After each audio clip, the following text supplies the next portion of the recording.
Should you own a rotary polisher? Hi, I'm Ivan. I'm Nick. And this is the DIY Detail Podcast. Today we're going to dive in to see, do you really need a rotary polisher? Do you want a rotary polisher? Is a rotary polisher still relevant in this day and age? Well, a rotary polisher, it's getting a lot of buzz. Yeah. Because a lot of people wrote its obituary, and it's far from dead. Oh yeah, yeah. Like, you know, wax isn't dead. Ceramic coatings are great, but wax isn't dead, folks. And if you disagree, go ahead and comment down below. Yeah. But the rotary polisher isn't even in the wax conversation. The rotary polisher, it's not even, is it dead? It's quite relevant. It always has been and probably always will be.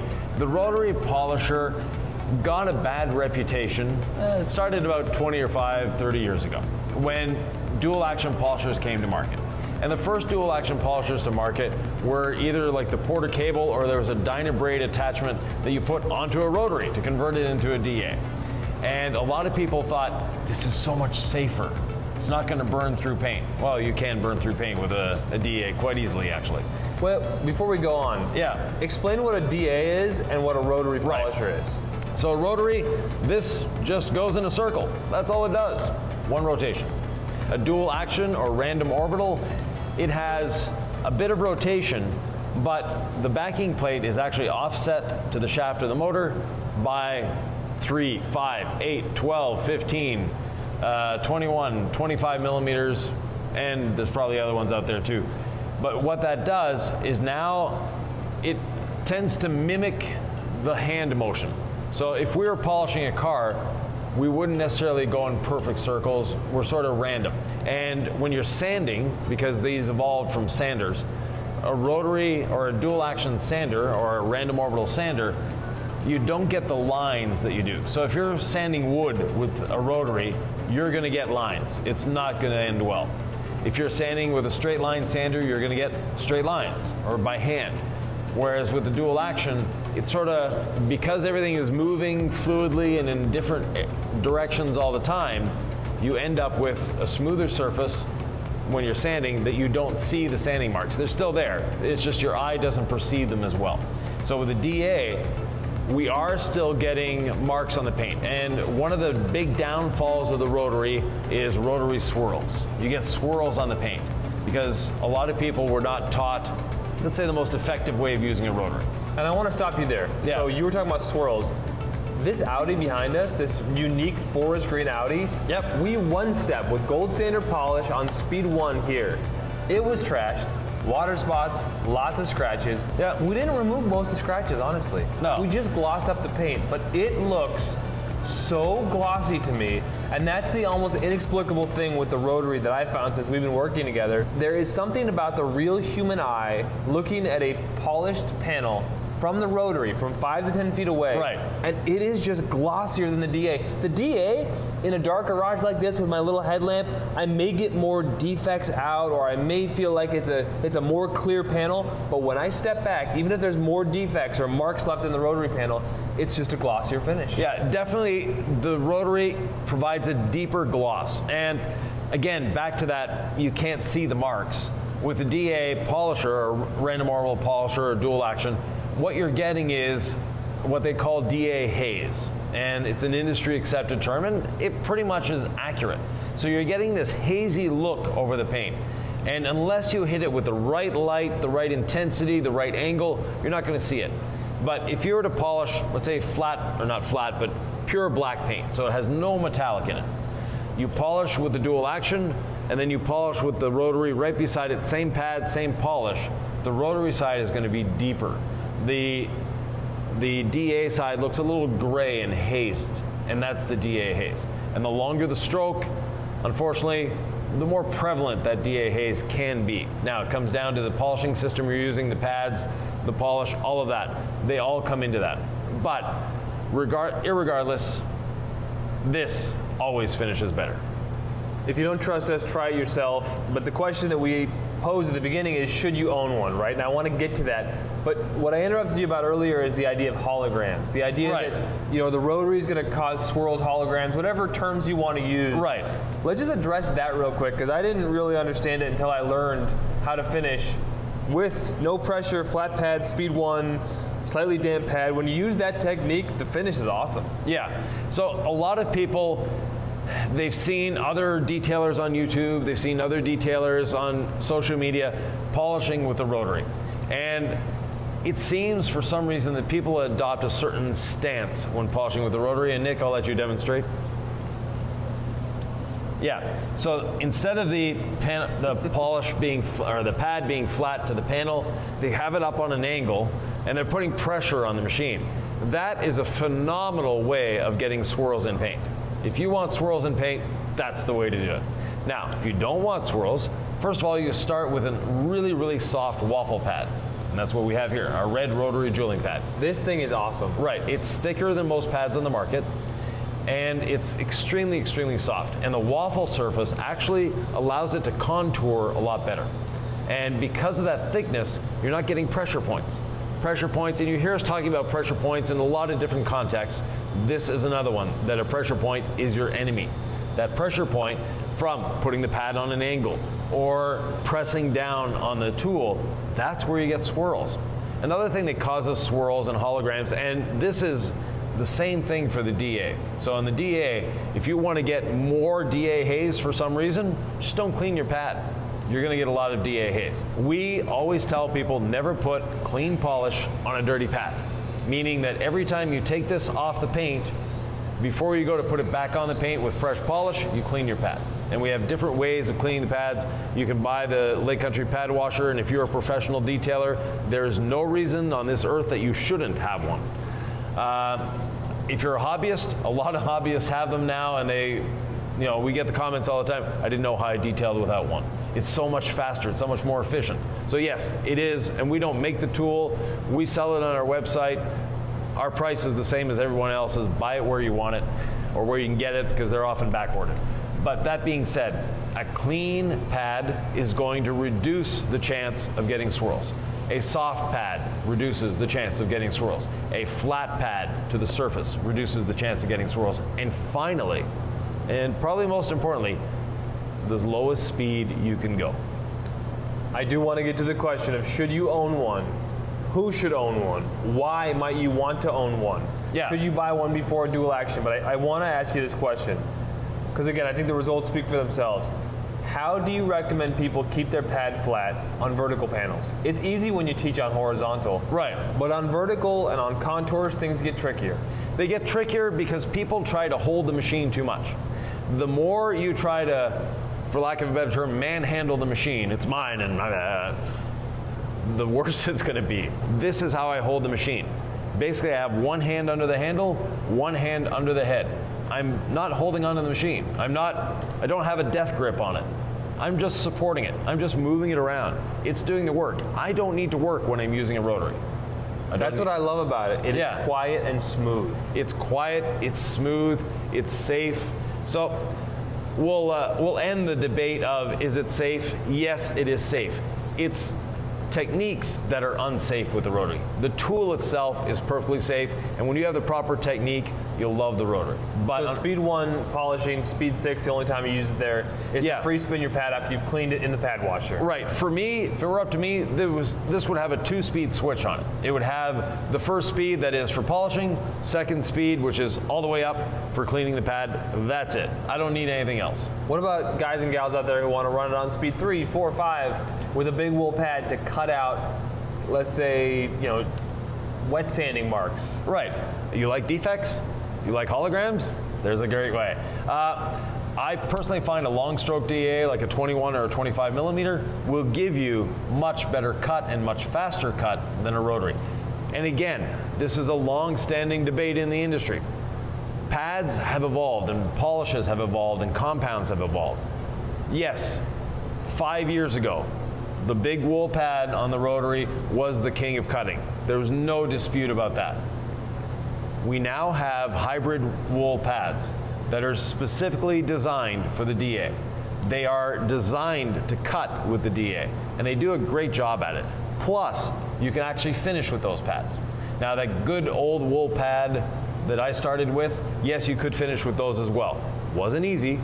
Took a bit of technique, but you could finish down with that pad. So yes, a lot of people will say you can't cut with a DA, or there's no way a DA is as efficient and will cut as fast or remove defects as quickly as a rotary.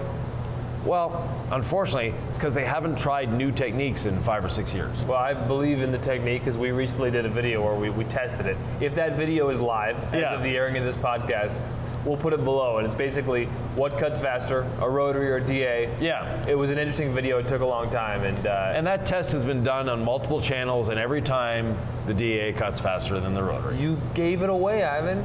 Yeah. Well, no. You rapscallion. We know, but nonetheless. Okay, all right. We've spent enough time explaining the rotary, but I think that's the context. That's the foundation upon which we build this discussion. So I think having a rotary is great, but I would probably recommend someone out there go out and buy a dual action first. Yes and no. And I do trainings around the world, and when I have the luxury of training someone who has never, ever picked up a polisher in their life, they've never touched a DA, they've never touched a rotary, I put a rotary in their hand and I put a DA in their hand and let them decide. The decision, I'd say 95% of the time, is I want the rotary. What about for defect removal?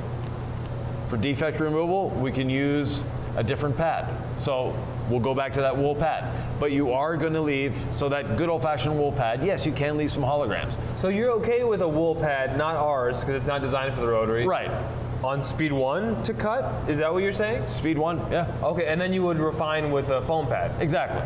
Okay, so you're saying they're all-in-one is doable. 25 years ago, we didn't have DAs. I know, but I prefer to cut with a rotary, and then you got me on the DA cuts and the rotary finishes camp, and now I'm on board, but I'm just curious if that's something you could endorse if one had just a single machine. Yeah, not a problem. What if they ramped it up to speed 3 with the wool? You like doing damage? Yeah. Yeah, no. It looks good in the moment. It looks good, yeah. And this is something that a lot of people, it's perception over reality. And they ramp up the speed and they start applying pressure because they think it's doing work faster. But if you were actually to measure it and do, one section without any pressure, flat pad, just keeping it calm, and then the other one where you go bonzo and you're putting the pressure and the angle and all that, the side that you are calm and relaxed actually does the job faster. Think of it this way. We have the rotary, and we're using, let's say we use it flat. We're using this whole surface, right? When you put it on an angle, you're only using this much.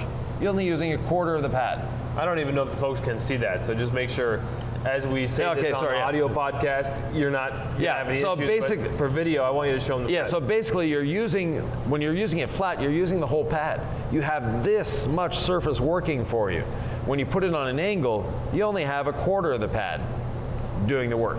And that quarter of the pad doing the work is doing way too much work, and the rest of the pad is going, huh? What am I here for? So, but it's spinning around, so it's coming in and out of function all the time. But give it a try. And it's something I encourage someone to do if you have a scrap panel, or go buy or get a scrap panel from a scrap yard, a body shop, whatever. Wet sand it to 2,000 grit. If you've never tried wet sanding, it's a good opportunity. Do it on a scrap panel first. Yeah, we're here at the garage. We spent $30 on a test hood. Yeah. Locally. We just asked them, and they said, sure, $30, and we had a test hood. So it's really doable. Go to a body shop and just see if they'll give you a spare hood. Yeah. And then, once it's wet sanded and it's all even, you're not going for perfection, you're not going for full correction. Do one pass, just one pass, with the rotary flat, and then do another pass with it up on an angle. See which one corrects the most. Okay. And which one will it be? That's up to you to find out. If you're interested, go do this and let us know, because I'm interested in what results you're getting in the real world. I love it when I hear feedback from people on the front lines who are using the products, and it reminds me that what we're saying resonates and helps people detail and have more fun. So I still think I'm going to go with the dual action polisher for the average person for their first machine. To me, I think I'm socialized to do that. Well, exactly. The DA. You're as old as the DA. So the first DA is the Porta cables came out in 1989. So I think that's about the same vintage as you are. Yeah. So you've always had DAs, and for especially the last 25 years, it's a DA or nothing. And if you're not using a DA, you're wrong. And that is one of the terms that I've heard. If you're not using a DA, you're wrong. And that is wrong. It's really up to you. And I wouldn't say that a DA or a rotary is better as your first polisher. It's whichever one is most comfortable for you, whichever one works for you. And if you've never tried a rotary and you've never tried a DA, find a local detailer and say, hey, I'm thinking of buying a DA, I'm thinking of buying a rotary. Do you have one I could try? And you'd be surprised how many detailers would, yeah, come on out. No, I've got a scrap panel in the corner, have fun with it. You can go to a pawn shop and buy one. You can rent them at a lot of rental centers.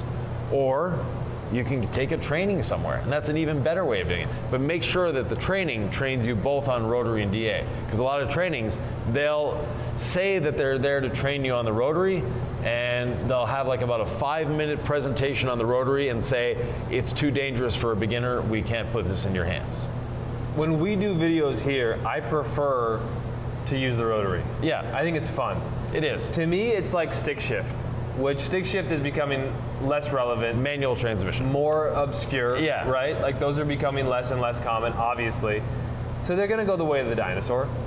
But I think it's so cool to be able to drive a manual. Yeah. And I think it's that cool to be able to use a rotary. Only rotary is not going the way of the dinosaur. It's sticking around for a reason. It's sticking around because it is a practical tool. It works. It's just, you know, it's been around as long as detailing has been around almost. And the advantage of the rotary for me is less vibration. It's quieter. So to me, that's a huge advantage. It gives better gloss. The finish on a rotary is 99.9% of the time always better when done with the right person and the right products. A DA, anyone can use. And a rotary, anyone can use. If someone doesn't come into the conversation with the fear of the rotary instilled to them by marketing and instilled to them by peer pressure, like I said, people that have never polished before, I've taken people that were, you know, kids that were 10, 11, 12 years old, and their parents are detailers or they're just interested in detailing, and put both machines in their hands. And guess what? They picked the rotary. It's like, yeah, try to imagine that in a vacuum. Just no you've had big name polishers, no detailing on right. YouTube. You haven't been marketed to. Yeah, I can imagine that. We did at Car Supplies Warehouse, the Creator event last year. One of the owners of Car Supplies Warehouse, Jason Otternis, his wife, she's been around detailing for many years, obviously, but never really detailed herself. And we did a little polishing 101. We put a DA in her hand, we put a rotary in her hand. She chose the rotary. As many of you out there might, or should, or yeah, exactly. would. Yeah, and we did a vehicle with Emily, the Audi nerd, speaking of having an Audi here. Yeah. And it was her pickup truck. Again, she had never picked up either a rotary or a DA. This didn't get a ceramic coating. No. We did a quick one-step because we talked about it like, Nick, have you ever done a one-step with the red jeweling pad? And I'm like, no, we usually compound with the DA and wool pad. Yeah. And then we'll do a follow-up, our second step with the rotary. But I had never tried to, you know, shave off the scars of water spots and lightly remove some scratches as just kind of your enhancement polish. Yeah. Usually that's a yellow waffle on a DA. Yeah, exactly. That one step, you know? Yeah. Because I think that offers lots of cut and finish. Oh, it does, yeah. So I guess here's a question. The finish is amazing here. When would I reach for the yellow waffle on the DA for a one-step versus the rotary and the jeweling pad for a one-step? If it has more defects and you're wanting to remove more defects, so you're not just going after gloss, you're going after defect removal, then yeah, the yellow or the gold standard waffle? Yeah, the gold standard waffle, or even our wool pad. On a lot of paints, our wool pad, even though it's designed for cutting, finish is great. Might leave a little bit of DA haze with the wool, but on certain paints, you'll never see it. Yeah, on a silver and a white, you'll never see it. You'll see the defects gone and shiny paint. Right? Yeah, exactly. And these different nuances of shiny paint, like to most people, it's just shiny. Yeah, no matter what we do, no matter what pad we use, you're going to get shiny paint. Now, it's the level of gloss that really changes. And we have a gloss meter. We don't have it now because we're in full renovation. We don't know where it is. It's in a box somewhere. But we have a gloss meter, and with the gloss meter, there's barely any difference between the rotary and the DA. But for the naked eye, there is a huge difference. And anyone we have look at the two panels goes, ooh, that one's shinier. Ooh, that one's glossier. For a reason. We don't have that DA haze. And the machine, the gloss meter, can't or doesn't differentiate that DA haze, because the point that it's reflecting on is very small. But the eye can see that the surface is like water over top of it. There's no ripples in the water. Where are my OG detailers out there, the ones who've been doing this almost as long as I've been? Comment below. Can you get a good finish with a rotary? Can you tell the people in the comments what beauty there is in understanding how to use the rotary? I'd be curious what folks out there think. Ivan, we're obviously going to have a rotary polisher. It's either released by the point of this podcast or it will be very soon. Is this the one they should go for? Should they go for a $50 one on Amazon? I just want people to get value out of whatever decision they make, because if you're at home, this may be the only polisher you ever buy, right? So I want you to know everything before you make that decision. So rotaries are extremely simple tools. It's a motor that goes around, it's a gear that makes the pad go around, and it goes around. The $50 one on Amazon and ours do exactly the same job, but at the expense of maybe comfort, at the expense of stalling or bogging down, at the expense of noise, and at the expense of vibration. So yes, and you can buy rotaries that are 3 times the price of this one if you want as well. You can. So it's whatever fits you. And one thing that's very important that a lot of people don't really think about, they buy a tool because it's been told to them on the internet that this one's the best. And then they put it in their hand and it's like, darn, this one doesn't fit me. It might fit all these other people, but my hands are not comfortable holding this machine.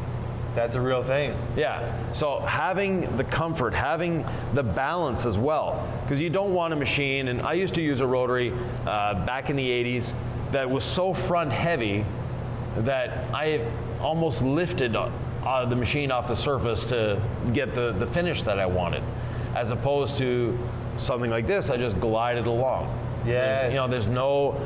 This is literally how I normally hold the rotary. So if I'm on a horizontal surface, I have one finger wrapped around the cord, not even the handle, and one underneath the front handle. This is how I hold my machine. I love how balanced this machine is too. Right. It doesn't feel too heavy. It feels like a solid, sturdy machine. Yeah. It's very well balanced. We've been using it all week, and I've had an opportunity to become very well acquainted with it. Yeah, this is our, before we had prototypes, but this is the final production unit, the final prototype, before the production unit. So this is the verification one to say, yes, this is what we're ordering.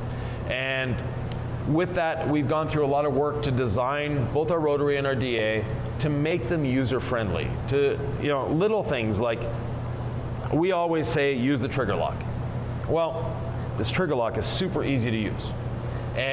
Or if you're right-handed, bingo. You don't even have to think about it. We put it in someone's hand earlier this week that had never seen this tool. This is the first time they saw this tool, and they automatically put the trigger lock on like they'd been using the tool. They didn't have to look at it, didn't have to search for it. It was intuitive. Yeah, little things like that. But that being said, we're not here to sell you a tool. We're not here to expound on the merits of our tools. But yes, a rotary can be your first and only tool. A DA can be your first and only tool. There's no wrong answer to this. It's really up to you. The idea for this podcast came after we polished this Audi, and I was like, I'm blown away. I'd like to have this discussion for the people out there. Yeah, exactly. I also want all the people out there to realize that we read all the comments, and comments that you provide, we respond to all of them. They also provide us ideas so that if there's a really good question out there, we can do a podcast and help other people learn. So we want to keep learning. We want to keep learning from you. Yep. We want to keep teaching. We want to keep having that discussion. If you want to know more about some of the polishing mistakes that I feel like a lot of people make, we have a great podcast on that. It's almost 100,000 views, so lots of people are enjoying it. Go check that one out right now.